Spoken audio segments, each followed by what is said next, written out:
یہاں ماضی قریب میں اگر بات کروں تو آپ کے سامنے آج کے پاکستان کے ایک علاقے سے ایک شخص اٹھا اور اس نے دعویٰ نبوت کیا، وہ کہ قرآن مجید واضح طور پہ کہہ رہا ہے کہ رسول اللہ خاتم النبیین ہے، لیکن انہوں نے ایک نیا ورژن نکالا۔ توجہ چاہو، اب ظاہر سی بات ہے کہ جب کمپیریٹیو اسٹڈیز ہوتی ہیں مختلف مذاہب کی، مختلف ادیان کی، تو جو چیز کتابوں میں ہوتی ہے اگر ہم اسے یہاں بیان کرنا شروع کر دیں مکمل وضاحت کے ساتھ تو لوگ کہیں گے مولانا کیا بور کرنے بیٹھے ہیں، کوئی یہاں اترا ہوگا کوئی وہاں اترا ہوگا۔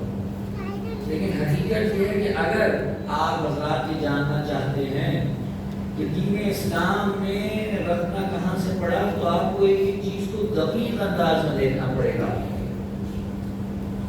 ہم آج اس مسئلے میں پڑھیں گے تو چاہوں گا مثلا ہمارا کسی سے ایک مسئلے پہ اختلاف ہوا ہے، ہم چھوٹی چھوٹی چیزوں پہ لڑ رہے ہیں، اب وہ کیا ہے، ہم دوسرے سے اس بات پہ لڑ رہے ہیں بھائی ماتم کرنا حلال ہے کہ حرام ہے، تو جو ہے ہم اہل سنت کے ساتھ یا جو افراد اس کو جائز نہیں سمجھتے ان کے ساتھ اس بارے میں گفتگو کر رہے ہیں کہ کیا یہ جائز ہے یا نہیں، سینے پہ ہاتھ مارنا جائز ہے یا نہیں ہے، امام حسین پہ گریہ کرنا جائز ہے یا نہیں ہے۔ اچھا جی، اس کے علاوہ فقہی مسائل الا ماشاءاللہ، مثلا چھوٹا سا مسئلہ بھی ماشاءاللہ سامنے کوئی آدمی نماز پڑھ رہے ہیں، کوئی آگے دیکھے گا تو سامنے ایک سجدہ رکھی ہوئی ہے، ٹھیک ہے جی، اب دنیا کہتی ہے نا کہ تم اس کی عبادت کر رہے ہو، پریشان تو نہیں ہے نا؟ یہ ہے باتیں کہ میں نے کوئی نئی بات تو نہیں کی آپ کے سامنے۔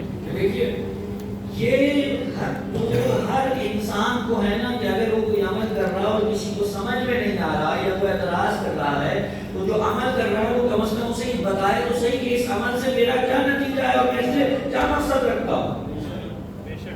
اگر مجھے کوئی آ کے کہے کہ بھائی تم نماز میں نعوذ باللہ خدا کی جگہ اس مٹی کی یا نعوذ باللہ مثال بعض اوقات میں کہا اس بت کی عبادت کرتے ہو، اور مجھے اتنا تو حق ہے کہ میں بتاؤں کہ میں اسے سمجھتا کیا ہوں۔ اگر مجھے یہ بھی حق نہ دیا جائے اور دنیا مجھے آگے کہے کہ جناب آپ اختلافی بات کر رہے ہیں تو حضور جس نے سوال اٹھایا یہ بات آپ نے اس کے لیے کیوں نہیں کی؟ ایک بندہ سوال اٹھائے دوسرا اس کا جواب بھی نہ دے، یہ کون سی منطق ہے، یہ کون سی حقوق کی پاسداری ہے؟ عجیب مرحلہ فکر ہے۔ ہم پریشان ہیں واقعی کہ ہم اپنی نسل کو کس طرح سے اس اسلام کے ورژن تک پہنچائیں گے جو رسول لے کر آئے تھے۔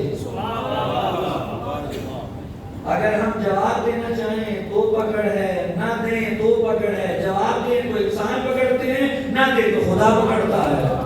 صلوات پڑھیں محمد والا۔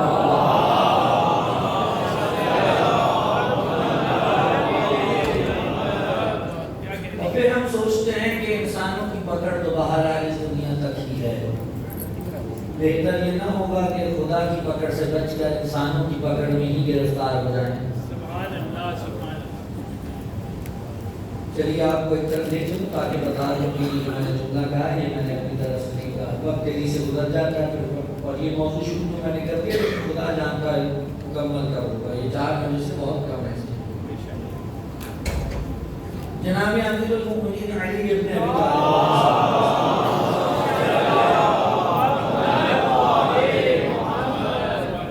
مسجد کوفہ میں تشریف فرما ہے، ایک شخص آتا ہے اور آ کے کہتا ہے یا علی میں نے چوری کی ہے۔ جناب امیر نے کہا ہو سکتا ہے کوئی مجبوری کے تحت کی ہو، اور ذرا سنتے جائیے یہ ہمارے جوانوں کے لیے شاید کسی مجبوری کے تحت کی ہو، شاید یہ مسئلہ ہو، یہ مسئلہ ہو۔ اب ہمارے یہاں مسئلہ یہ کہ آدھی چیز ذہن میں ہوتی ہے اور اسی کے اوپر ساری منزل کھڑی کر لی جاتی ہے۔ یہ تو ہم نے سن رکھا ہے کہ سارق یعنی چور کے ہاتھ کٹیں گے، لیکن یہ ہم نے کہیں پڑھنے کی کوشش نہیں کی، جاننے کی کوشش نہیں کی کہ وہ کون سا چور ہے جس کے ہاتھ کٹیں گے۔ کیا ہر چور کے ہاتھ کٹیں گے؟ شرائط رکھی شریعت نے کہ اگر یہ شرائط موجود نہیں ہے تو چاہے چوری ہی کیوں نہ کی ہو آپ نہیں کرتے گا. مثلا ایک شرط رکھ دی کہ جس شخص کا سامان چوری ہوا ہے اگر اس نے اسے حفاظت سے رکھا ہوا تھا, گھر میں رکھا ہوا تھا, اور چوری کرنے والا تالا توڑ کر یا دیوار پھلانگ کر گھر میں آیا ہے تو ہاتھ کٹے گا. لیکن اگر وہ ایسے ہی گھر کھلا چھوڑ کے چلا گیا اور چوراہے میں رکھ کے چلا گیا اور وہ اٹھا کے لے گیا, یہاں پہ ہاتھ نہیں کٹے گا. یہ ایک شرط بتا رہا ہوں, اور بھی شرائط ہے. لہذا آدھا سب سن کر اب ہمارے یہاں دیکھیے نا آج تو بڑی مسائل ہے. ایک طرف سے ناصریت کی اخبار ہے, دوسری طرف سے الحاد کی. ہم ادھر سے بچوں کو بچائیں یا ادھر سے, یہاں جواب دیتے تو وہاں معاملہ بگڑتا دکھائی دے رہا ہے. مولوی نہ کر ہم پہ اعتراض کر رہے تم لوگ تو ہوئی انسانیت کے دشمن. کیا ہو گیا؟ ایک بندے نے اگر چوری کر لیا تو ہاتھ کاٹنے کی کیا ضرورت ہے؟ یہ ایسے مسائل ہیں کہ اگر ان کے اوپر توجہ نہ کی جائے تو دماغ جو ہے وہ پلٹ سکتا ہے, اور وہیوں کے پلٹے. بہرحال میں آگے بڑھ رہا ہوں کیونکہ اگر اس میں گفتگو شروع کر دی تو پوری تقریر اسی میں ختم ہو جائے گی. جناب آیا کہنے لگا یا علی میں نے چوری کی ہے, مجھ پر حد جاری کیجئے. اتنا بھی کوئی دل روکنے والا ہو کہ چوری کر کے علی کے پاس آ کے کہے کہ مجھ پر حد جاری کیجئے. جناب امیر نے مختلف چیزیں بیان کی, اس نے کہا نہیں ایسا کوئی مسئلہ نہیں ہے. جب تمام حجتیں تمام کر دی علی پر, جناب امیر نے کہا ہاتھ بڑھاؤ میں کاٹتا ہوں. اب یہ ہماری فقہ کا مسئلہ ہے, اہل سنت کے ہم پورا ہاتھ کلائی سے کاٹتے ہیں, ہمارے یہاں ایسا نہیں ہے. امام محمد تقی علیہ السلام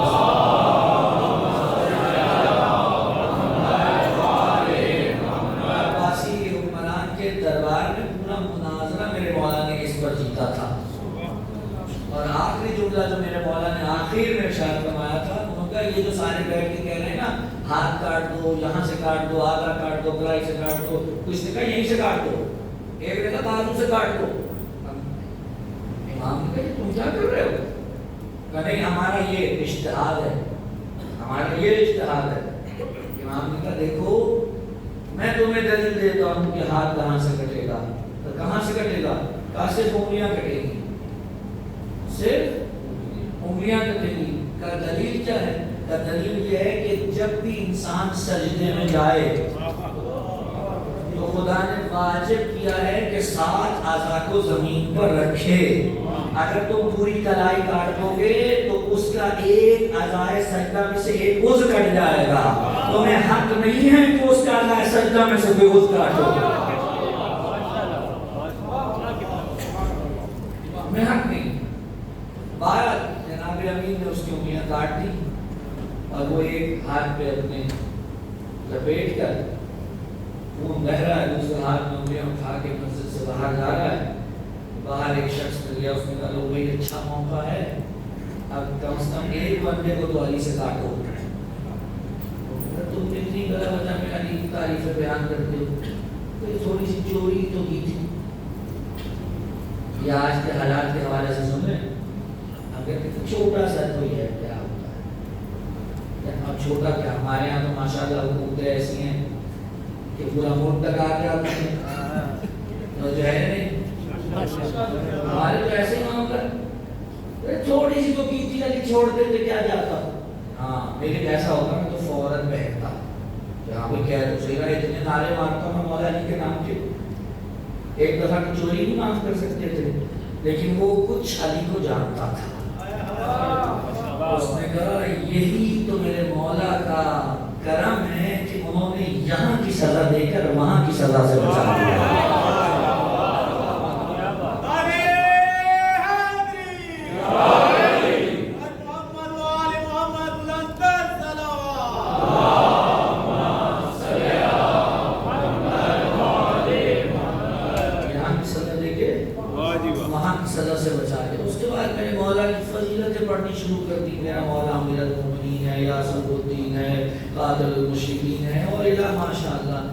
کسی نے جا کے کہا کہ یا علی وہ تو باہر انگلیاں کٹ لیے کھڑا اور آپ بھی کی تعریفیں کیے جا رہا ہے. تو جاؤ بلا کے لاؤ. آ گیا کہاں ہے تمہاری انگلیاں؟ کہیے نہیں. کئی انگلیوں کو اپنے ہاتھ کے ساتھ رکھو اور اوپر رومال ڈال کے ہاتھ پہ رکھو. ہاتھ جڑ گیا. آپ کوئی ہو سکتا ہے اٹھ کے سوال کرے کہ یہ کیا ماجرا تھا؟ اگر کاٹنی تھی تو جوڑی کیوں، اور اگر جوڑنی تھی تو کاٹی کیوں؟ تو حضور یہی علی سمجھانا چاہ رہے ہیں کہ پہلے عدل علی ہے پھر فضل علی ہے. وہ عدل علی کا تقاضا تھا، یہ فضل علی کا تقاضا.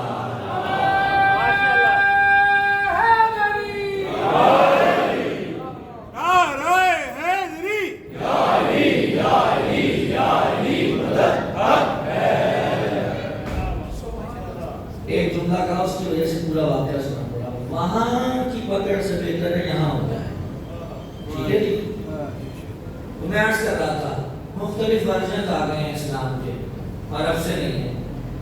ہم مشکل دیگر مثلا جیسے میں نے ذکر کیا سجدہ کا مسئلہ، ہم اس میں الجھے ہوئے ہیں. وہ کہہ رہے تم اس کی پوجا کرتے ہو، نعوذ باللہ تم اس کی عبادت کرتے ہو. خیر ایک جملہ تو میں کہہ کے جاؤں گا آگے. اگر کسی چیز پہ سجدہ کرنے کا مطلب یہ ہے کہ سجدہ کرنے والا اس کی عبادت سے پوجا کر رہا ہے تو پھر شیعوں کو وہ کم باتیں سنانی چاہیے، کیونکہ شیعہ تو کسی مقرر چیز کے اوپر ہی کرتے ہیں اور بقیہ افراد تو جو مل جائے اس کے اوپر کر لیتے ہیں. اگر یہی دلیل ہے کہ جس پہ سجدہ کرے گا وہ اس کی عبادت کر رہا ہے تو ہم تو فقط خاک شفا پہ کرتے ہیں. آپ ہر قالین پہ، ہر کارپیٹ پہ، ہر فرش پہ. اس کا کیا مطلب آپ اس کی عبادت کرتے ہیں؟ نہیں. جب آپ اس کی عبادت نہیں کرتے تو آپ نے یہ کیسے سوچ لیا کہ ہم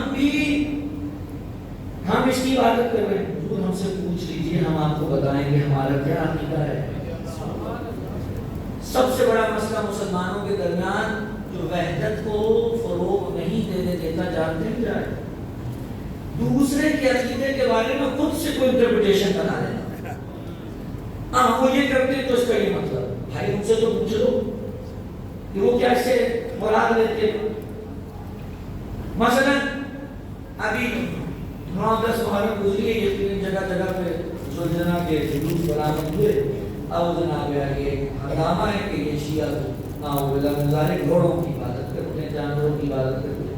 کچھ ہمارے ایسے بیوقوف اور سفید لوگ ہیں بھی صحیح باہر کہ جو اس طرح کی حرکتیں انجام دیتے ہیں جس کی وجہ سے دوسرے شکوک میں مبتلا ہوں. لیکن بہرحال کسی 2-4 بندوں کے کسی مکتب سے ایسے عمل کرنے کی وجہ سے پورے مکتب کے اوپر تو آپ لیبل نہیں لگا سکتے نا. مثلا میں آپ سے آیا کہ سارے اہل سنت آ کے بیٹھ جاؤں، میں کہوں کہ جناب آپ سارے یزید کے حامی ہیں، تو کیا جواب دیں گے؟ سیکھتا ہو جائیں گے. ہم کب یزید کے حامی ہیں؟ ہم تو کہتے ہیں وہ کافر تھا، وہ منافق تھا، وہ فاسق تھا، وہ فاجر تھا. کہیے ایسے زیادہ مسلمان تو ایسے ہی ہے نا بھائی. تو میں کہوں نہیں جی آپ کو فلاں شخص نے کتاب لکھی ہے یزید کی حمایت میں، تو آپ فوراً کیا کہیں گے؟ ہم نہیں مانتے. آپ نے کہہ دیا آپ اسے نہیں مانتے، ہم مانتے. تو جب ہم کہیں کہ وہ شخص یہ کام کر رہا ہے اس کا مطلب ہے ویسے تعلق نہیں، تو آپ بھی مانتے ہیں. یہ کون سی بات؟ آپ بھی کہا جی اس کا ذاتی عمل تھا، ہمارا اس کے عمل سے کوئی لینا دینا نہیں. اس کے عمل کو پورے اہل تصنف کے عمل سے نہ جوڑا جائے.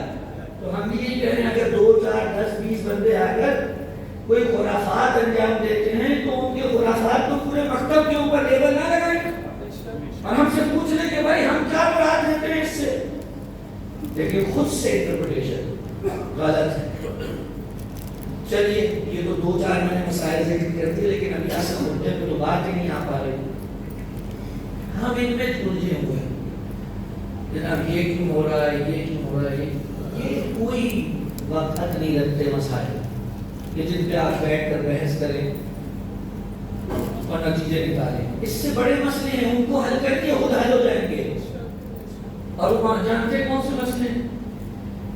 اہم ترین مسئلہ یہ ہے کہ بعد رسول جو اسلام رسول لائے تھے وہ کون سا ورژن ہے اسلام کا. کہ جس کو ہم حاصل کریں تو ہمیں دیگر ورزن سے کچھ لینا دینا نہ پڑے اور ہم یقین کے ساتھ اس راہ پہ چلیں جسے صراط مستقیم کہتے ہیں۔ اہم مسئلہ تو یہ چھوٹے موٹے مسائل تو بعد میں اگر پہلا مسئلہ حل ہو جائے تو خود بخود حل ہو جائیں گے۔ اب توجہ چاہتا ہوں، اگر آج کی تقریر میں خدا کرے کہ یہ گفتگو مکمل ہو جائے تو کل سے پھر اس کی تھوڑی تفصیل۔ جب تک رسول اللہ موجود تھے اسلام وہی اسلام تھا جو رسول لے کر آئے تھے، لیکن رسول کی آنکھ بند ہوتے ہی جو مسائل پیدا ہوئے، اگر آپ چاہتے ہیں، دیکھیے پتہ نہیں میرے جملے کو کوئی سمجھ سکے گا یا نہیں، بزرگان کو یقیناً سمجھنے میں میرے پاس اس سے بہتر لفظ نہیں ہے، اس لیے مجھے یہ موٹی اصطلاح استعمال کرنی پڑ رہی ہے۔ کچھ مسائل ہوتے ہیں جن کو ہم کہتے ہیں شاہ کلید، انگریزی میں اگر میں ترجمہ کروں تو ماسٹر کیز، ٹھیک ہے؟ اگر آپ کے پاس ماسٹر کی ہے تو وہ کیا کرے گی؟ وہ ایسے مسئلے کو کھول دے گی یا وہ ایسے دروازے کو کھول دے گی کہ اس کے بعد آپ کو چھوٹے چھوٹے دروازے نہیں کھولنے پڑیں گے۔ لیکن اگر آپ کے پاس اس بڑے دروازے کی چابی نہیں ہے، وہ شاہ کلید نہیں ہے، وہ ماسٹر کی نہیں ہے، آپ چھوٹے چھوٹے مسائل کو الجھے رہیں گے اور جو اصل مدعا اس کی طرف توجہ نہیں کروائیں گے۔ اصل مدعا کیا ہے؟ تو بعد رسول دین کس سے لینا ہے، یہ اصل مدعا ہے، اس کے علاوہ کوئی مدعا نہیں، یہ اصل مدعا ہے۔ بعد رسول دین، اب ہو سکتا ہے کوئی کہ جناب رسول سے دین لیں، بعد رسول دین میں کیا مطلب؟ ہاں دین تو رسول لائے ہیں، اس میں کوئی شک نہیں ہے، لیکن رسول سے لے کر مجھ تک جو دین پہنچا ہے تو بیچ میں کون ہو جو رسول کے دین کو مجھ تک پہنچانے کا واسطہ بنے گا؟ سارے کا سارا مدعا یہ، اگر یہ حل ہو جائے باقی سارے مسائل خود بخود حل ہو جائیں گے۔ دیکھیے حضور رسول کے بعد کچھ معاملات ایسے ہوئے گڑبڑ، میں بہت ہی طبع الفاظ میں عرض کروں گا کیونکہ مجھے معلوم ہے کہ ماشاءاللہ براہ راست بہت سے مومنین اس کو دیکھ رہے ہوں گے، اور میں نہیں چاہوں گا کہ کوئی ایسی بات ہو کہ جس سے کسی کے دل کو ٹھیس پہنچے، لیکن ہماری بات واضح ہے، نہ ہم کسی کو چھیڑیں گے اور نہ کسی کو خود کو چھیڑنے دیں گے، اور اگر ہم پہ کوئی بات ہوگی تو ہم اپنے عقیدے کا بہرحال اظہار کرنے کا حق بھی رکھتے ہیں اور دفاع کرنے کا بھی حق رکھتے ہیں۔ ان مجالس میں اگر ہم بیان نہیں کریں گے کہاں کریں بھائی؟ مجھے بتا دیجیے کون سے ہمارے پاس اس کے علاوہ اب وسائل رہ گئے جہاں ہم اپنی جوان نسل کو یہ بتا سکیں کہ ہوا کیا تھا اور کیا مسائل ہیں؟ ایک یہی جگہ ہے۔ اگر آپ کہتے ہیں کہ امام حسین نے باطل کے خلاف قیام فرمایا تھا، تو امام حسین کے زمانے میں کوئی اچانک سے باطل تھوڑی پیدا ہو گیا تھا۔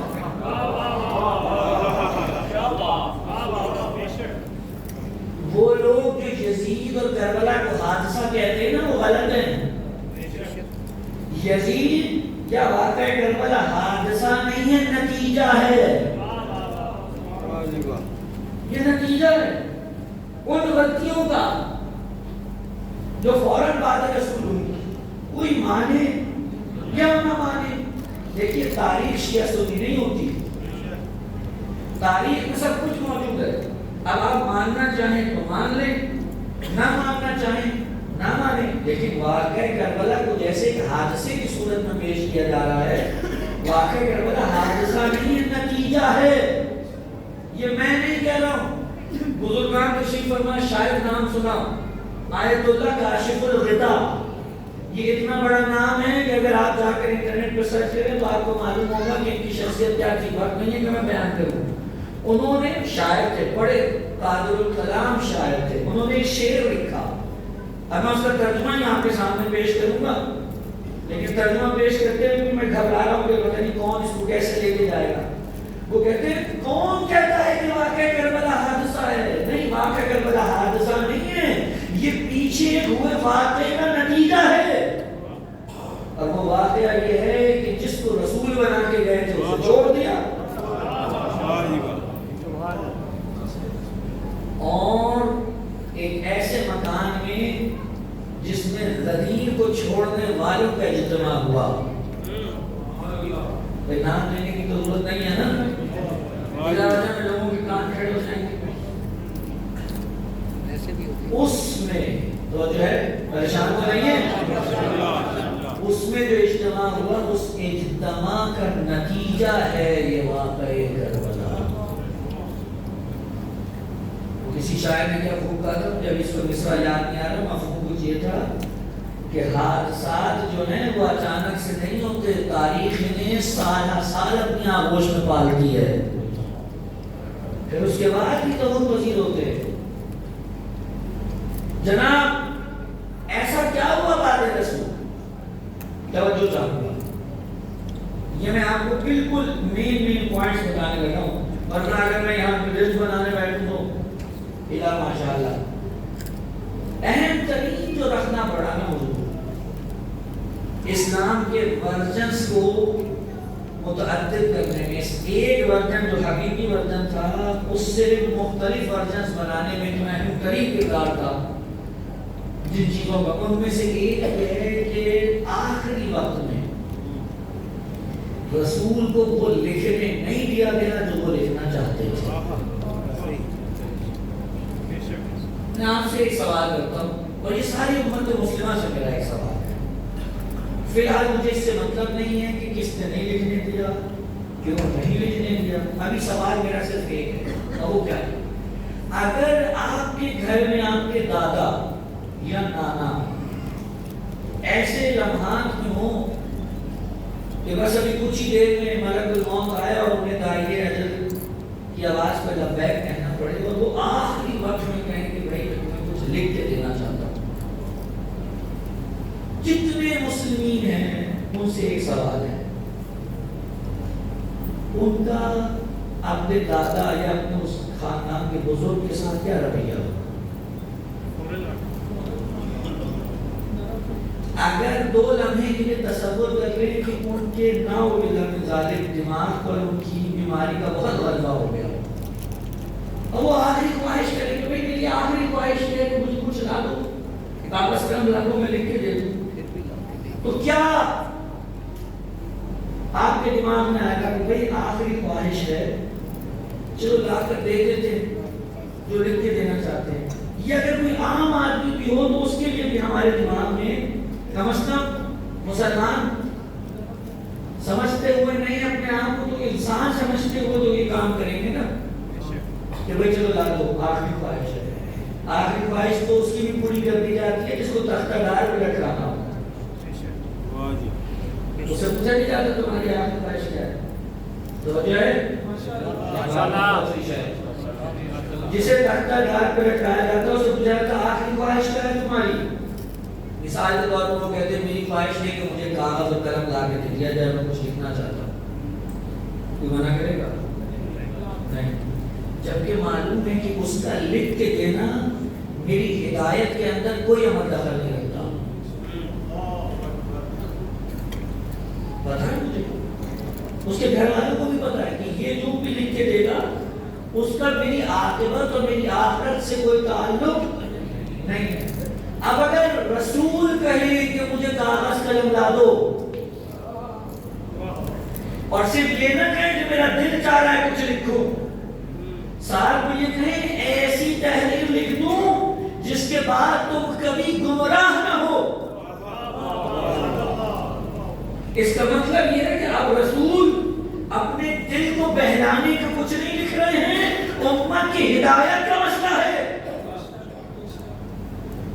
اور جب ہدایت کا مسئلہ ہوگا تو ہدایت کا ذمہ کس کے ذمہ, یہ توجہ ہے کہ نہیں, ماشاءاللہ, ہدایت کا ذمہ کس کے سپرد ہے, خدا کے, اور خدا خود تو زمین پہ نہیں آئے گا, تو جو نہیں فرمائی گا خود زمین پہ نہیں آئے گا, خدا اپنے نبی کے ذریعے سے ہدایت کرے گا.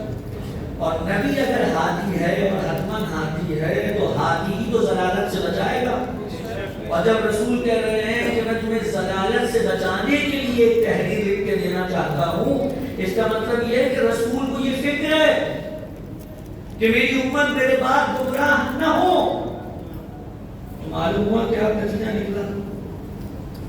اگر رسول لکھ جاتے، توجہ، اور وہ تحریر جیسا کہ رسول نے کہا امت کو گمراہی سے بچانے والی تھی، تو اس کا مطلب یہ ہوتا کہ اسلام کا بس ایک ہی ورژن ہوتا، توجہ ہے کہ نہیں؟ پھر اسلام کا بس ایک ہی ورژن ہوتا، جو رسول لکھ جاتے اس کے مطابق عمل ہوتا رہتا۔ لیکن رسول کو ایک چھوٹی سی تحریر نہ لکھنے کی وجہ سے اور ان کی راہ میں رکاوٹ ڈالنے کی وجہ سے آج یہ حال ہے کہ جتنے انسان ہیں اتنے اسلام کے بچہ ہیں۔ حبیب خدا آدم الانبیاء بلند سلام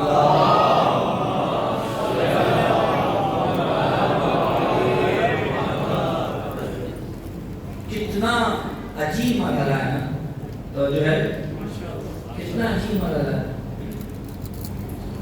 وہ ہستی کہ جس کے سامنے خدا نے کہا ہے بس اطاعت ہی اطاعت ہو، اور اگر تم یہ چاہتے ہو کہ اللہ کی اطاعت کرو تو کیا کہا؟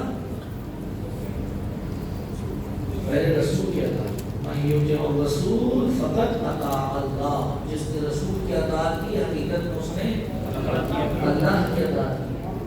سوال ہے، اگر رسول کہیں کہ مجھے لا کے وہ کوئی چیز اور کوئی شخص ان کے ہاتھ میں جا کر نہ دے، اطاعت کی ہے نافرمانی؟ ابھی ہمیں اس سے مطلب نہیں ہے، نعوذ باللہ من ذالک خاتم بدن نہ کف نہ باشد۔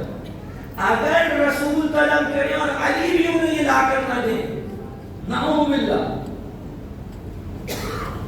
اس کا مطلب یہ کہ نعوذ باللہ علی نے بھی رسول کی نافرمانی کیا۔ ہمیں اس سے مطلب نہیں ہے کہ یہ کس نے کیا کس نے نہیں کیا، اتنا تو طے کر لیجئے کہ رسول کوئی حکم دے اور اس کو پورا نہ کیا جائے تو یہ نافرمانی ہے کہ نہیں ہے؟ اگر نافرمانی ہے تو کتنے ہی خطرے کی گھنٹی ہے۔ توجہ چاہوں گا، ایک رسول امت کو گمراہی سے بچانا چاہ رہا ہے، لیکن کوئی ایسا شخص امت کی ہدایت میں حائل ہو کر پوری امت کی گمراہی کا صحرا اپنے سر لے لیتا ہے، پوری امت کی گمراہی کا ذمہ اس نے اپنے کندھے کو اٹھا لیا۔ اگر اس جملے کو اس جملے سے ملا لیں جو رسول نے کہا تھا تو شاید کچھ بات واضح ہو جائے اور معلوم ہو جائے کہ رسول کیا کہنا چاہ رہے تھے اور کیا لکھنا چاہ رہے تھے یا کیا لکھوانا چاہ رہے تھے۔ رسول نے کہا میں تمہیں ایسی تحریر لکھ کے دینا چاہتا ہوں جس کے بعد تم کبھی گمراہ نہیں ہوگے۔ یہی جملہ رسول نے اس موقع پہ بھی ارشاد فرمایا تھا جب کہا تھا انی تارک فیکم الثقلین کتاب اللہ و حکمت بیتی ما ان تمسکتم بہما لن تضلوا بعدی ابدا۔ تو تمہارے درمیان دو چیزیں چھوڑے جا رہا ہوں، ایک قرآن ہے، دوسری میری فطرت اہل بیت ہے۔ اگر ان دونوں سے متمسک رہو گے تو کبھی گمراہ نہیں ہوگے۔ وہاں کا جملہ اس جملے کے ساتھ جوڑ لیجئے تو معلوم ہو رہا ہے کہ رسول جو پہلے کہہ کے گئے تھے وہ لکھ کر دینا چاہ رہے تھے۔ جو زبانی کہا تھا وہ لکھ کے دینا چاہ رہے تھے۔ اب یہاں پہ عین ممکن ہے کہ کوئی سوال اٹھا دے، اگر لکھ کے ہی دینا چاہ رہے تھے اور بعض لوگوں نے شور شرابہ کر بھی دیا تو کیا فرق پڑتا ہے؟ تو جو ہے کہ نہیں، کیا فرق پڑتا ہے؟ رسول بعد میں لکھتے تھے، یہی تو سارا مسئلہ ہے۔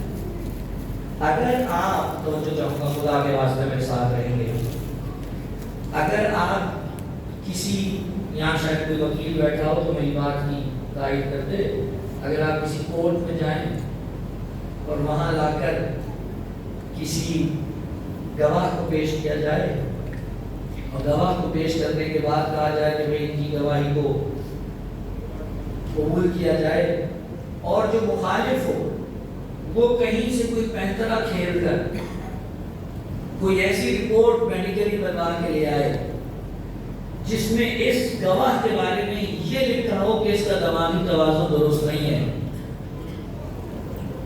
تو وہ 1000 گواہی دیتا رہے، عدالت کیا کہے گی؟ پریشان ہیں آپ؟ عدالت کیا کہے گی؟ اس آ گئی ہے، یہ جو بھی کہتا ہے، اگر دماغی حالت درست نہیں ہے اس کا مطلب یہ ہے کہ ہم اس کی گواہی کو قبول نہیں کر سکتے۔ اسی طرح بھی ایسے ہی ہوتا ہے، اور یہ تو زیادہ ہوتا ہے، کسی شخص نے کسی کو قتل کر دیا اور اب اسے سزا سے بچانا ہے تو کیا کرتے ہیں؟ جھوٹی رپورٹ بنوا کے کہتے ہیں بھائی اس کا تو دماغ درست نہیں ہے، اس نے جو کچھ بھی کیا وہ حالت ہوش میں نہیں کیا، لہذا اس کو سزا جو ہے وہ۔ ابھی پچھلے دنوں کئی کیسز ایسے کہ ایک ہی سال میں کسی نے کسی کو مار دیا، ایک شخص نے کسی خاتون کو، ایک لڑکی کو مار دیا، بارہوں کیس آپ کے سب علم میں ہوگا، یہ ہوتا ہے نا۔ آپ ذرا سوچئے تو صحیح کہ جس نے رسول کو لکھنے سے روکا تھا اس نے یہ نہیں کہا تھا کہ ہمیں ضرورت نہیں ہے،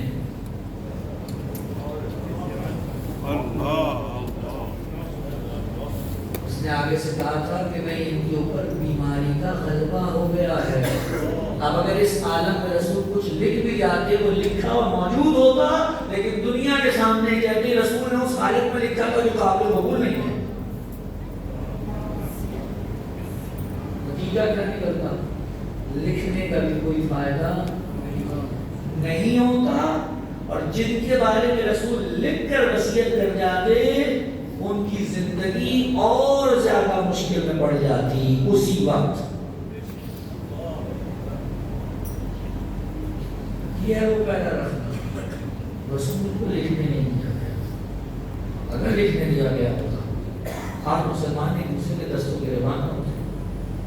بھائی آپ جائیے کسی بھی شخص سے پوچھ لیجیے رسول کیا ہے، رسول کا لکھنے دو بھائی، لیکن لکھنے نہ دینا اس بات کی طرف اتنا اشارہ تو کر رہا ہے کہ رسول کوئی چھوٹی موٹی بات نہیں لکھنے والے تھے، کوئی بات تھی جس کی وجہ سے یہ سارا ہوا۔ بارہ سلوات پڑھ لیجیے، ہم زیادہ وقت نہیں دوں گا اس میں، نہیں تو گفتگو آگے نہیں بڑھ سکے گی۔ بات واضح ہو گئی؟ یہ پہلی۔ دوسری توجہ، دوسری مشکل کیا ہے؟ دوسری مشکل یہ ہے کہ ہمارے یہاں اصطلاح استعمال ہوتی ہے، پہلے میں مقرر کر دوں پھر اس کے معنی کی طرف اشارہ کریں۔ ہم کہتے ہیں ایک چیز ہے جو حکم صریح ہو، واضح حکم ہو خدا کا یا رسول کا، اس کو ہم کہتے ہیں نص۔ واضح حکم کیا چیز ہے؟ نص۔ تو جو ہمارے یہاں اگر کوئی حکم واضح ہو اسے کہتے ہیں نص، اگر واضح حکم موجود ہو تو اس کے مقابل کوئی شخص اجتہاد نہیں کر سکتا۔ میں آپ کے سامنے مثال رکھتا ہوں، مثال کے طور پہ واضح حکم موجود ہے کہ فجر کی غسل کتنی ہے کی واجب 2۔ اب آج مجھے کوئی کہے کہ میں تو آج سے 3 پڑھوں گا، وہ عمل جو واضح نہ ہو، مثال کے طور پہ اب آج کل کے زمانے میں آپ دیکھ رہے ہیں کہ بینکنگ کے بڑے مسائل ہیں، تو جو ہے پیچھے والوں تک میری آواز آ رہی ہے نا جی، بات پہنچ رہی ہے نا؟ بینکنگ کے بڑے مسائل ہیں۔ اب رسول کے زمانے میں بینک تو نہیں تھے، یا تھے؟ نہیں تھے رسول کے زمانے میں بینک، لیکن رسول نے ایک چارج شیٹ دی ہے سود اور اس کے نظام کے متعلق۔ اسی چارج شیٹ کو دیکھتے ہوئے ایک مفتی، ایک مجتہد آج کے زمانے میں یہ دیکھے گا کہ یہ جو نظام ہے یہ سودی ہے یا نہیں ہے، اور یہ جو اس بینک نے اپنا ایک اصول معین کر رکھا ہے یہ پروفٹ میں آتا ہے یا انٹرسٹ میں، ایسے ہی ہے۔ اب ہو سکتا ہے اس میں ایک مفتی کہے کہ جناب یہ صحیح ہے اور دوسرا کہے کہ نہیں جناب یہ صحیح نہیں ہے۔ یہ جو اختلاف ہوا یہ کیوں ہوا؟ کیونکہ بینکنگ کے نظام پہ کوئی واضح طور پہ نص نہیں، جو ہمارے اختلاف اس لیے ہو گیا کہ خود بینکنگ کے نظام پہ سود پر ہے، لیکن مسئلہ یہ بحث کہاں چل رہی ہے، وہ کہہ رہے ہیں یہ چیز سود ہے، وہ کہہ رہا نہیں ہے، سود کے حرام ہونے میں کسی کو بحث نہیں ہے، لیکن بحث اس میں وہ کہہ رہا ہے یہ سود ہے، وہ کہہ رہا ہے سود نہیں ہے. یعنی بات ہو گئی مصداق کے اوپر کہ یہ سود کا مصداق ہے یا سود کا مصداق نہیں ہے. اگر ایسا کوئی مسئلہ ہو تو اسے نہیں کہا جا سکتا یہ نص کے خلاف اجتہاد ہے. لیکن اگر یہ ہو کہ 2 رکعت واجب فجر کی تمام مسلمانوں کا اس پر اجماع ہے، کوئی آ کر کہ آج نہیں میں تو 3 پڑھوں گا، یہ نص کے خلاف اجتہاد ہے اور اسلام کا بیڑا گرک کسی نے کیا ہے.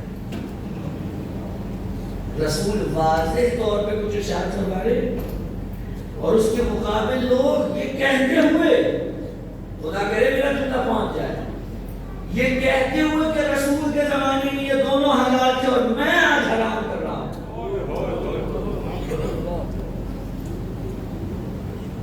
سراحتاً نص کے خلاف اجتہاد ہو رہا ہے. رسول حج پہ گئے اپنے ساتھ جانور لے کر، تو جو ہے عمرے کے لیے گئے اپنے ساتھ جانور لے کر، حکم دیا کہ جو افراد اپنے ساتھ قربانی کے جانور نہیں لائے وہ احرام کھولے، حلق کریں یعنی تھوڑے سے بال کاٹیں گنجے ہو جائیں، اور اس کے بعد جو بھی اعمال ہیں وہ انجام دیتے رہیں. اگر وہ غسل کرنا چاہیں تو جو ہے نا بات پہنچ رہی ہے وہ انجام دیں. واضح رسول نے حکم دے دیا کہ جو جانور قربانی کے ساتھ نہیں لائے وہ یہ انجام دیں. کیا ہوگا؟ زندگی رسول کی بات ہو رہی ہے. بات رسول کو پتہ نہیں کیا عادت ہونا چاہیے. وہ کہہ رہے نہیں اگر آپ نہیں اپنے احرام سے باہر نکل رہے تو ہم کیوں نکلیں؟ رسول کہہ رہے بھائی میں جانور لایا ہوں قربانی کا اپنے ساتھ، تم نہیں لائے ہو، تمہارے لیے لازم نہیں ہے احرام میں رہو. کہا نہیں آپ نکل جائیں، ہم نکل جائیں اور آپ احرام میں رہیں، ہم سے یہ برداشت نہیں ہوتا. کیسی محبت ہے. اور یہ ہمارے لیے بھی ہے کہ ہم اپنے جگہ گربانوں میں جھانک لیں. اگر امام آئے اور وہ کہیں کہ تم نے یہ کام کرنا ہے، مثال دیتا ہوں، امام کوفے میں بیٹھے تھے، میں پہنچ گیا امام کے پاس اور امام نے کہا کہ بھائی تمہیں یہاں سے رشیا جانا ہے، وہیں جا کے رہو. میں کہوں نہیں آقا مجھے تو آپ سے اتنی محبت ہے، میں تو آپ کو چھوڑ کے نہیں جا سکتا. یہ کاہے کی محبت ہے؟ یہ پاس رہنا کیا محبت ہے؟ صرف پاس رہنے سے کوئی محبت نہیں ہوتی، نہ پاس رہنے سے کسی کا مقام بلند ہوتا ہے.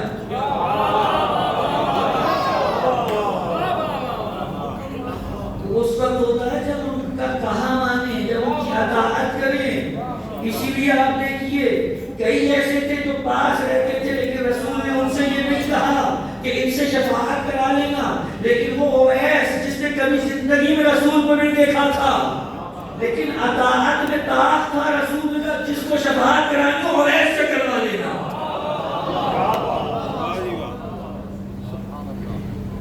یہ پاس رہنا محبت نہیں ہے.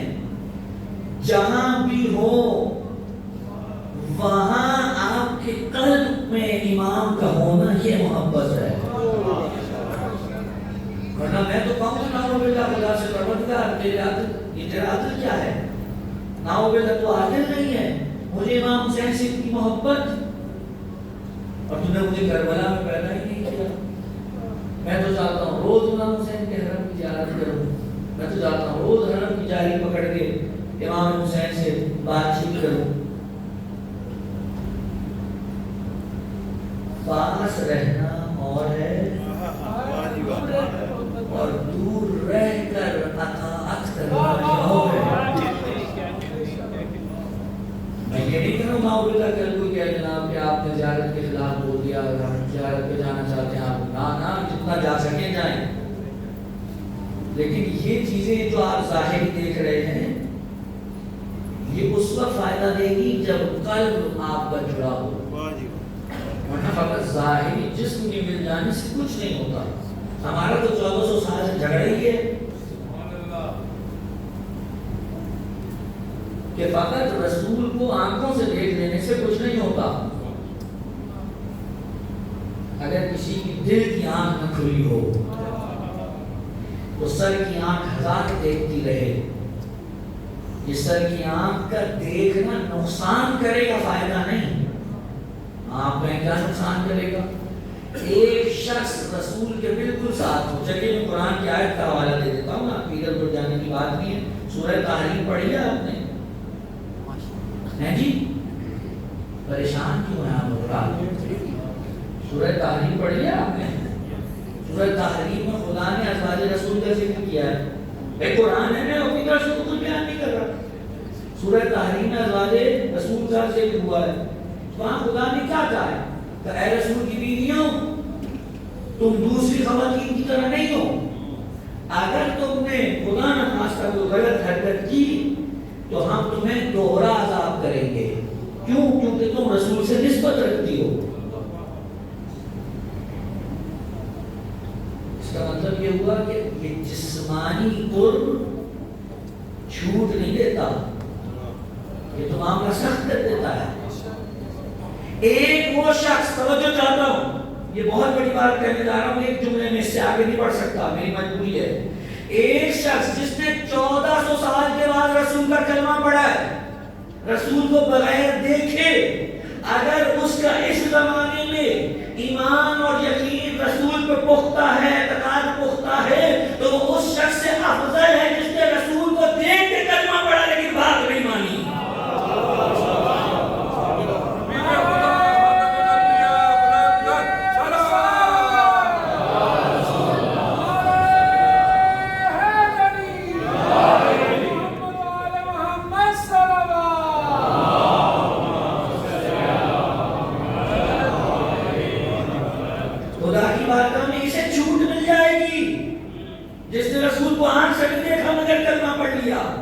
لیکن اسے چھوٹ نہیں ملے گی جس کے سامنے سب کچھ تھا. اپنی آنکھوں سے اس نے سب منظر دیکھے تھے، اپنی آنکھوں سے اس نے غدیر دیکھی تھی، اپنی آنکھوں سے اس نے جناب امیر کے بارے میں رسول کی جو فرمائشات تھی انہیں سنا تھا. لیکن اس کے باوجود بس ایک کچھ ڈال دیا. اس کی کوئی بخشش نہیں ہے. اس کی پھر بھی شاید ہو جائے کیونکہ اس نے بغیر دیکھے مانا ہے. تو جو ہمارے یہاں ایک سلوات سنائے تھا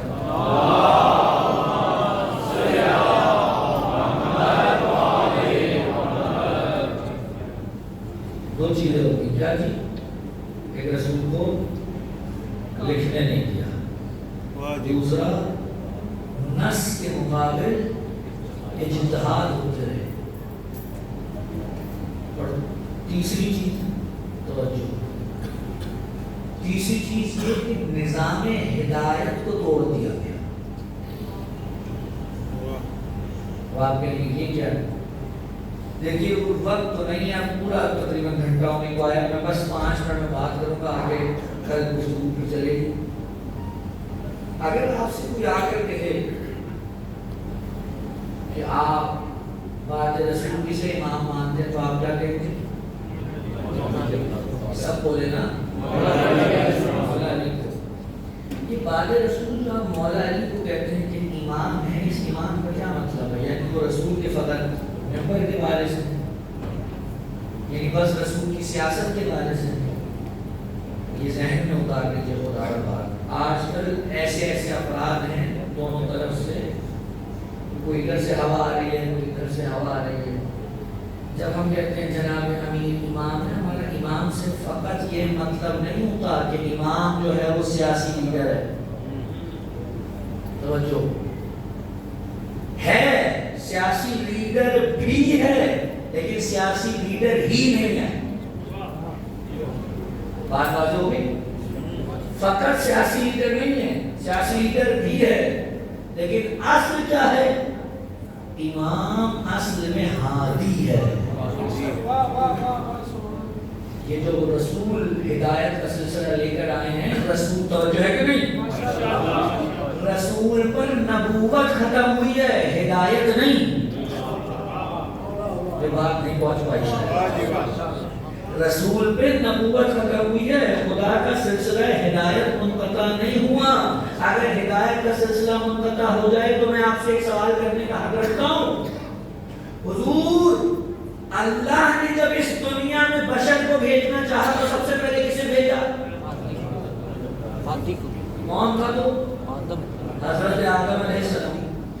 پہلا بشر دنیا میں آ رہا ہے، اسی کو ہادی بنا دیا. پروردگار ابھی تو کوئی ہدایت دینے والا ہے ہی نہیں، ابھی تو کوئی ہدایت دینے والا ہے ہی نہیں، تو نے پہلے سے ہاتھی بنا دیا کہ یہی میری سنت ہے کہ چاہے کوئی ہدایت لینے والا ہو یا نہ ہو، میں حاجی کا بندوبست پہلے کرتا ہوں تاکہ کوئی یہ نہ کہے کہ مجھ پر حجت تمام نہ ہوئی، میرے پاس کوئی ہدایت لانے والا نہیں تھا۔ اب جب کوئی ایک شخص ہدایت لینے والا نہیں تھا، خدا کی سنت یہ تھی کہ حاجی کا بندوبست کرے، تو بعد رسول جب اتنے ہدایت لینے والے تھے، خدا بغیر ہاتھی کو چھوڑ دے؟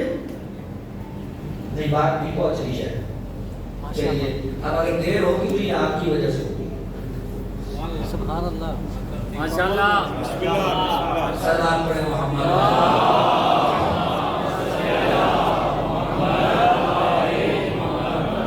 کیا کروں یہ ڈسکشن آپ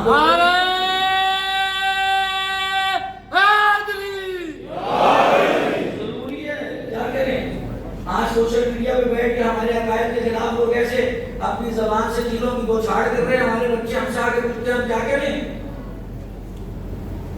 سوال، رسول ہادی تھے؟ بعد رسول کیا رسول کو اپنی امت کا کوئی لحاظ پاس تھا، ان کی کوئی فکر تھی یا نہیں تھی؟ بس اتنا سا سوال۔ رسول کو کوئی فکر تھی اپنی امت کی یا نہیں تھی؟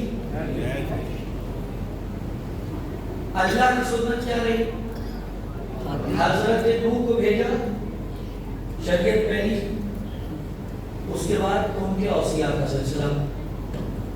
حضرت ابراہیم کو بھیجا، ان کے اوصیاء کا سلسلہ۔ بات پہنچ گئی نا؟ پہنچ گئی۔ حضرت موسیٰ، بنی اسرائیل کے نقباء کا سلسلہ۔ حضرت عیسیٰ، ان کے حواریوں کا سلسلہ۔ پروردگارا، تیرا یہ سلسلہ کیوں جاری ہے؟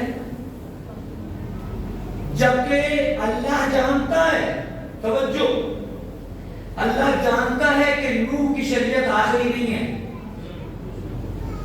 ابھی اس کے بعد ابراہیم کیا ہے، یہ بھی جانتا ہے ابراہیم کی آخری نہیں ہے، اس کے بعد موسیٰ کیا ہے، یہ بھی جانتا ہے موسیٰ کی آخری نہیں ہے، اس کے بعد عیسیٰ کیا ہے، یہ بھی جانتا ہے عیسیٰ کی آخری نہیں ہے، اس کے بعد محمد صلی اللہ علیہ وآلہ وسلم کی شریعت آئی۔ وہ شریعتیں جنہوں نے منسوخ ہو جانا ہے، خدا ان کے بھی محافظ کا بندوبست کر رہا ہے۔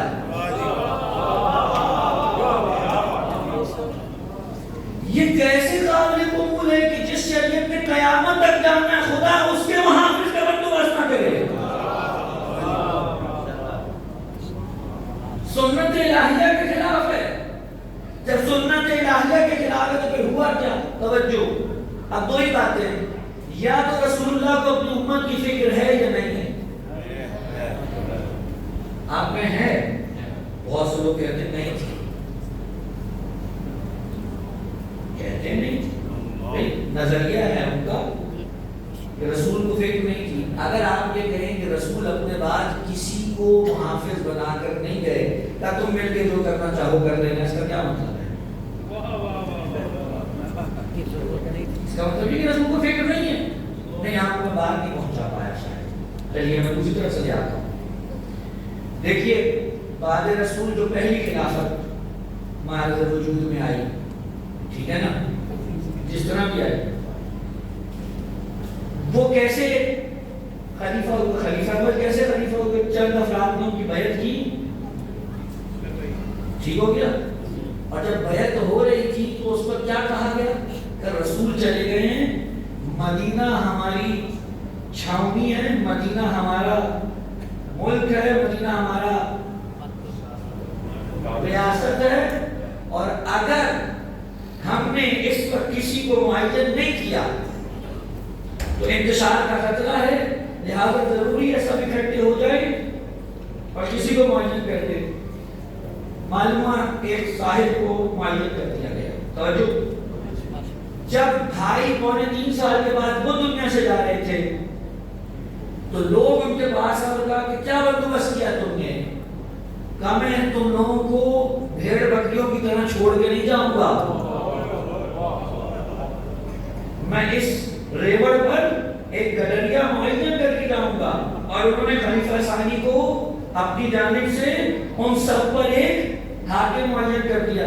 توجہ ہے، جب 10 سال کے بعد خلیفہ ثانی کو زخمی کیا گیا اور وہ دنیا سے جا رہے تھے تو انہوں نے کیا کیا کہ 6 بندوں کی شورا بنا دی، تم اپنے میں سے کسی ایک کو چن لو۔ اور یہ کام انہوں نے کس نے کیا؟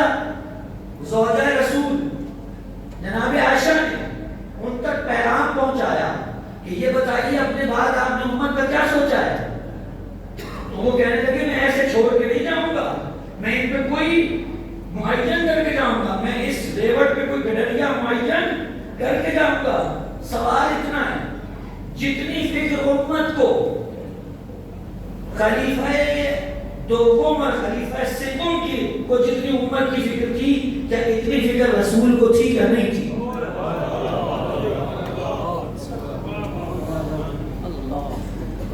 سوال ہے کہ نہیں؟ سیدھا سا سوال ہے، رسول اپنی امت سے زیادہ محبت کرتے ہیں یا خلیفہ اول دوم؟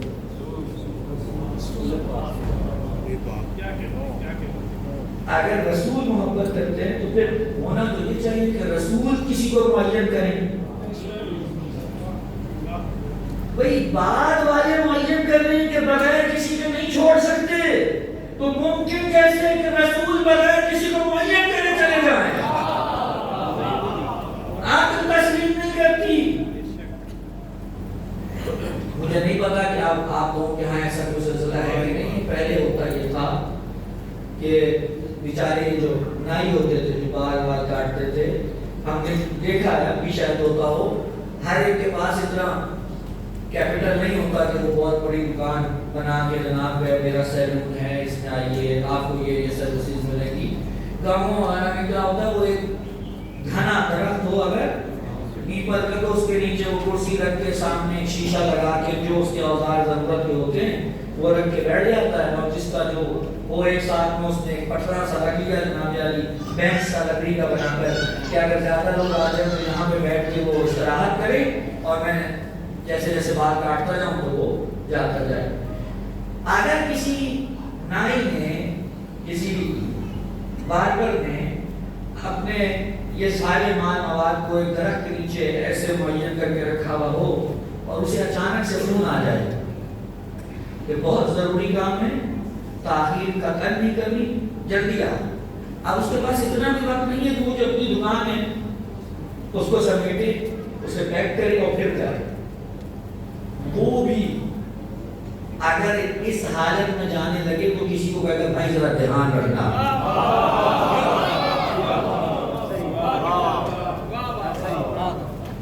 کسی کو کہہ کے جائے کہ بھائی ذرا دھیان رکھنا۔ اور اس سے بڑھ کر اگلی بات ہے تو اس سے بڑھ کر اسے معلوم ہے کہ جو میرا شیشہ ہے یہ دنیا میں آخری نہیں ہے،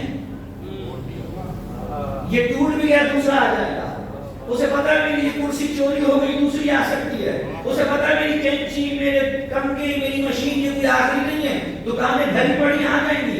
رسول کو پتا ہے کہ شریعت لائے اس کے بعد کوئی شریعت نہیں ہے،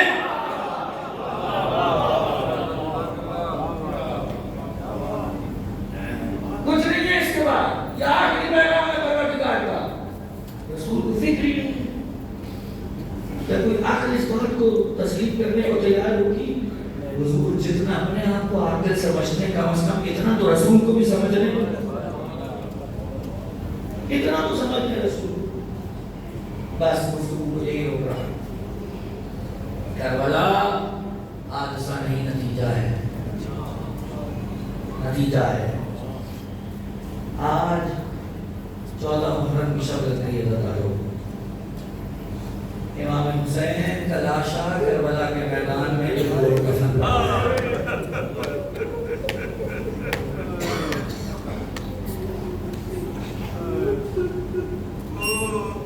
وہ لعین جو حسین کو شہید کر رہے تھے وہ اپنے جنازے دفنا گئے، لیکن اولاد رسول کے جنازے کھلے آسمان تلے جلتی ریت پہ پڑے ہیں۔ امام حسین نے روایات میں ملتا ہے کہ بنی اسد سے زمین کو خرید کے انہیں چند شرائط پہ واپس ہبا کر دی تھی، جن میں سے ایک یہ بھی تھی کہ جب ہم مارے جائیں تو ہماری قبریں بنا دینا، ہمیں دفنا دینا۔ عزیزارو، جب سب لشکر عظیم نکل گیا تو بنی اسد کی خواتین نے آ کے مردوں سے کہا کہ تم نے فرزند رسول سے وعدہ کیا تھا، اٹھو جاؤ، اگر مدد کی تو کم از کم لاشیں تو دفنا دو۔ عزیزارو، گھبرائے ہوئے تھے کہ پتہ نہیں کہ ابن زیاد کیا کرے، کہا نہیں ابھی ہم نہیں نکل سکتے۔ کہا اچھا اگر تم اتنے بے غیرت ہو گئے تو لو ہماری چوڑیاں کو پہنو، ہم بیلچے اٹھا کے لائیں گے۔ فاطمہ کا بیٹا غیرت آئی، اچھا جاتے۔ اب بیلچے پھاوڑے اٹھا کے پہنچے اور وہاں کھڑے تھے پریشانی کے عالم میں کہ اگر قبر بنا بھی تھی تو کہیں گے کیا کس کی بنائی؟ سر تو ہے نہیں، جنازے کی پہچان سر سے ہوتی ہے، سر تو ہے نہیں، کیا کہیں گے کس کی قبر ہے؟ بس ابھی اسی ششوپائی میں مبتلا تھے کہ کیا دیکھا کوفے کی طرف سے خاک اڑتی دکھائی دی، ڈر گئے کہ لو کوئی حاکم کی طرف سے کوئی آ گیا ہے اور اب ہماری خبر پہنچا دے گا۔ چھپ بیٹھے لوگوں کے پیچھے، جب کچھ دیر کے بعد خاک چھٹی تو کیا دیکھا، ایک نحیف سا بیمار ہاتھوں پیروں میں بیڑیاں لیے آیا اور آ کے کہنے لگا بنی اسد والوں پریشان نہ ہو، میں تمہیں بتاتا ہوں کون سا لاشا کس کا ہے، یہ لاشا میرے بھائی علی اکبر کا ہے، یہ لاشا میرے بابا حسین کا ہے، یہ پامال لاشا قاسم کا ہے، یہ لاشا حبیب کا ہے، ایک ایک لاشے کا اجرکم اللہ۔ اللہ تعالیٰ ایک ایک لاشے کا بتایا اور اب اس کے بعد اعجاز امامت سے تشریف لائے تھے امام سجاد، کیونکہ ہمارا عقیدہ امام کی نماز جنازہ امام میں سے اور کوئی نہیں کر سکتا۔ اب میں موقع نہیں ہے کہ اس کے بعد کروں، تشریف لائے، لا کر حکم دیا قبر بناؤ، ایک بڑی سی قبر بنی، اجتماعی قبر۔ مظلومیت دیکھیے امام سجاد، اتنا وقت نہیں ہے کہ الگ الگ قبریں بنی، اجتماعی قبر بنائی کہ سارے شہداء کو اس میں دفن کر دو، گنجے شہیدان تیار ہو گیا۔ اس کے بعد کیا کہا کہ اب ایک قبر بناؤ، یہ میرے بابا حسین کی ہے، کہ اسی کی پائنٹی پہ ایک قبر بنا، وہ میرے بھیا علی اکبر کی ہے۔ اپنے ہاتھوں سے علی اکبر کا جنازہ جب قبر میں اتار چکے تو کہا دیکھو سب پیچھے ہٹ جاؤ، اب بابا کی قبر میں خود بناؤں گا۔ مہیج الاحزان کتاب ہے، اس کی روایت کے الفاظ ہیں میں خود بناؤں گا۔ سجاد آگے بڑے، چاہتے تھے کہ لاش حسین کے نیچے ہاتھ رکھے ہوئے لاشا اٹھائیں، لیکن جہاں سے ہاتھ ڈالتے تھے لاشا بھی ٹکڑے برابر، جگہ جگہ سے ٹکڑے اٹھے۔ سجاد کیا کریں، ایک مرتبہ کمر تھام کے بیٹھے، بنی اسد والوں سے کہا کسی کے پاس چٹائی ہے تو مجھے لا دو، میں بابا کا جنازہ چٹائی پہ رکھ کے قبر میں اتار دوں۔ عزیزارو، چٹائی میں حسین کا جنازہ رکھا اور بنی اسد والوں کی مدد کے ساتھ قبر میں اتار دیا۔ بیچ کی روایت میں نے چھوڑ دی، وقت بہت ہو گیا، اتار دیا جنازہ۔ جنازہ اتارنے کے بعد قبر کو بند کیا، بند کرنے کے بعد سجاد بیٹھ گئے، کافی دیر روتے رہے۔ اب آپ لوگ اگر کسی عزیز کو دفنانے جائیں تو قبر پہ کتبہ لگاتے ہیں یا نہیں لگاتے؟ یہ کس کی قبر ہے؟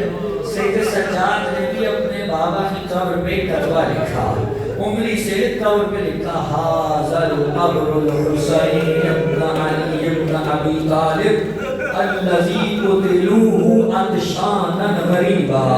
یہ اس حسین ابن علی کی قبر ہے جس کو عالم غربت میں پیاسا ذبح کیا گیا، پیاسا ذبح کیا گیا۔ سجاد کو بڑا دکھ لگا، میرے بابا کو پیاسا ذبح کیا گیا۔ ابھی بیٹھ کے گریہ کر رہے تھے، بس آخر جملہ آپ کی ذہن میں تھا، گریہ کر رہے تھے۔ ایک شخص آیا، آ کے کہنے لگا اے جوان، سب لاشیں دفنا دیے، وہ نہر کے کنارے ایک لاشا رہ گیا۔ اس اسے نہیں دفناؤ گے؟ کہا ہاں چچا کا لاش ہے، چلو اسے بھی دفناتے۔ عزیزانو مجھے نہیں پتا آپ میں سے کن افراد نے وہ تصاویر دیکھی ہیں یا نہیں دیکھی۔ روایات کہتی ہیں، تصاویر میں آپ دیکھو حضرت عباس کی جو اصل قبر ہے نا وہ بہت چھوٹی سی ہے، بہت چھوٹی سی ہے۔ ایک مرتبہ آیت اللہ حکیم کے زمانے میں کہتے ہیں کہ پانی جب نکلا، یہ پہلے سے نہیں تھا، یہ بہت کچھ عرصہ پہلے نکلا، یہ پانی جب نکلا تو کیا ہوا، لوگوں نے کہا کہ قبلہ نیچے پانی جو ہے وہ آ گیا ہے، قبر کو نقصان ہوگا، حرم کو نقصان ہوگا، تو وہ اپنے ساتھ ایک مزدور کو لے کے نیچے پہنچے کہ وہ مرمت کرے۔ تو اس نے لگے ہاتھوں پوچھ لیا کہ آقا حکیم یہ بتائیے حضرت عباس کی قبر کہاں ہے؟ انہوں نے چبوترے کی طرف اشارہ کر کے یہ ہے، کہ یہ کیسے ہو سکتا ہے؟ ہم نے تو سنا تھا عباس بڑے رحیم شہید تھے، اتنے قداور تھے کہ اگر گھوڑے پہ بیٹھتے تھے تو پیر جو ہیں وہ زمین پہ خط کھینچتے تھے، اتنی چھوٹی سی قبر۔ بس آقا حکیم روتے روتے بیٹھ گئے، کہنے لگے روایات میں ملتا ہے جب حسین کی شہادت ہو چکی تو عباس سے دل کا بوجھ نکالنے کے لیے اتنی تلواریں ماری لاشیں پر کہ لاشیں ٹکڑوں میں تقسیم ہو گیا۔ سجاد نے سارے لاشیں کو جمع کر کے بس اس چھوٹی سی قبر میں دفن کر دیا۔ عزیزانو سجاد نے دفن کیا، اور دفن کرنے کے لیے جب قبر میں اترے کافی دیر گزر گئی، سجاد جب باہر نہیں نکلے نا تو بنی اسد والے آ گیا ہے کہ کہیں بیمار نہیں ہے، بے ہوش نہ ہو گیا ہو۔ آئے تو کیا دیکھا، سجاد نے اپنا سر چچا کے سینے کی جگہ پہ رکھا ہے اور کہہ رہے ہیں چچا اس نہر کے کنارے بازو کٹا کے سونا بڑا آسان، لیکن ماں بہنوں کے ساتھ کبھی اس دربار کر لو سکتا۔